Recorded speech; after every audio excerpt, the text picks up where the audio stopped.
There's a new highway being built in Pakistan and a new high-speed rail terminal in Kenya.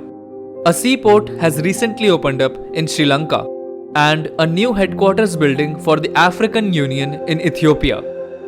Interestingly, this is all part of a grand project spanning over 5 continents and 140 countries. If you connect the dots, it's not hard to see who's the head at this dinner table. You guessed it right, China.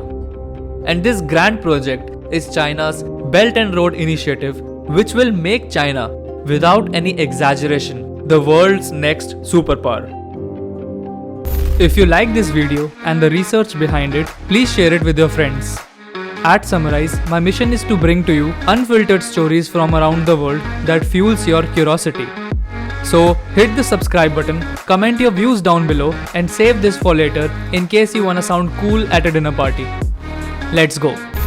In January 2017, at the African Union's headquarters in Ethiopia, the engineers noticed something strange.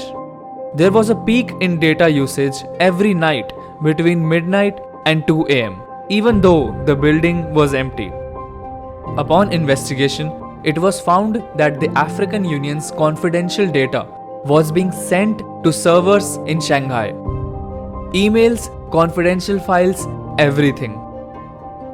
Not only that, but microphones were found to be embedded in the furniture and into the walls. But how did it come to this? And why is China so damn interested in Africa? Well, it all began when China opened up their huge workforce as cheap labor to the entire world, due to which their economy exploded. Michael, China is agrarian. Urbanizing fast? You betcha. But still agrarian. Most in terms of land, not population. Come on, Michael. No, you're wrong about this. So now China is a rich country. But how could it become richer? By helping the poor.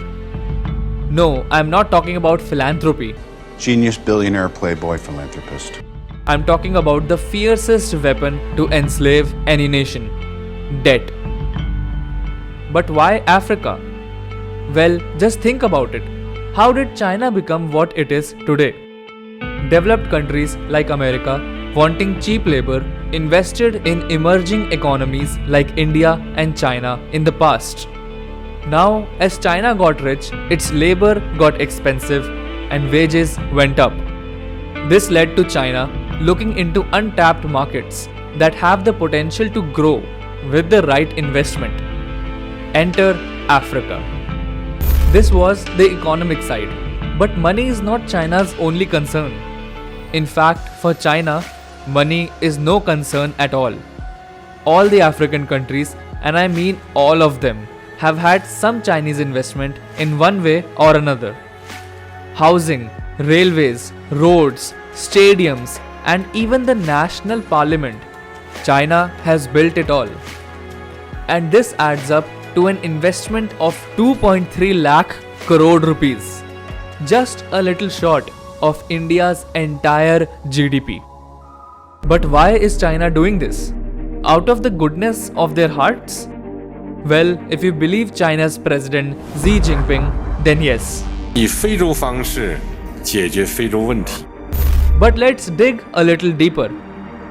There's a very impressive railway built by China from Nairobi to Mombasa to help the Kenyans. Similarly, China built a beautiful road in Lesotho, a 38,000 crore rupees dam in Nigeria, and an African headquarters in Ethiopia. Now, these projects have immensely helped out African countries in their development.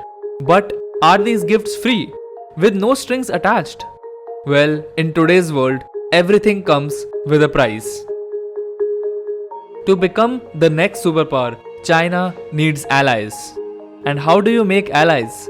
Well, if you're China, you just buy them or force them into your forever debt. Now, you might be thinking, why does China need allies?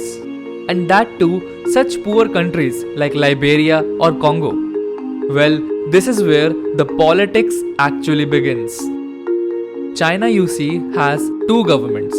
There's the Republic of China, which controls Taiwan, And then there's the People's Republic of China, which controls mainland China. Both Taiwan and mainland China claim to be the rightful leader, the real China.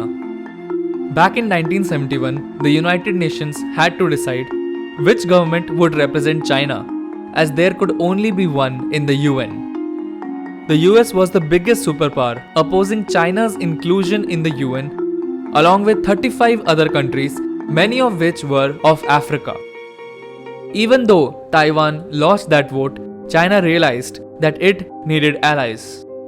And since that 1971 vote, something changed. Cut to 2007, the UN Assembly had a vote on whether to take any action regarding the human rights situation in one of China's biggest allies, North Korea. But this time, 43 of the 54 African nations either didn't vote or voted no in favor of China. In these 40 years, the political landscape changed. Most of the countries that China had invested in either owe China huge amounts of debt, and I mean unpayable amounts, or they owe China a favor. Just look at what happened in Sri Lanka. To build the modern day Silk Route, China needed some control in Sri Lanka. So they decided to give Sri Lanka 1100 crore rupees to build a deep water port. When it became clear that Sri Lanka won't be able to pay back the loan, China simply took control of that port for the next 99 years. A major part of China's Belt and Road Initiative is an alternate route to get its oil from Saudi Arabia. So what did they do? China invested 46,000 crore rupees into building new roads, railways, and even a seaport in Pakistan. Not only this, but some of the major European ports are partially owned by China. These are just a few examples of how China is moving on from industrializing to industrialized. But are the things that China is doing something new? No. If I started talking about how America grew as a superpower, you'll probably stop watching those American sitcoms out of hatred. Even to this day, France collects huge sums of money from the African countries that they used to rule as compensation for what France invested in those countries while it enslaved them. This is what superpowers do. They expand ruthlessly. This is exactly what China plans to do. Global dominance. And Africa will become the biggest victim of China's insatiable greed.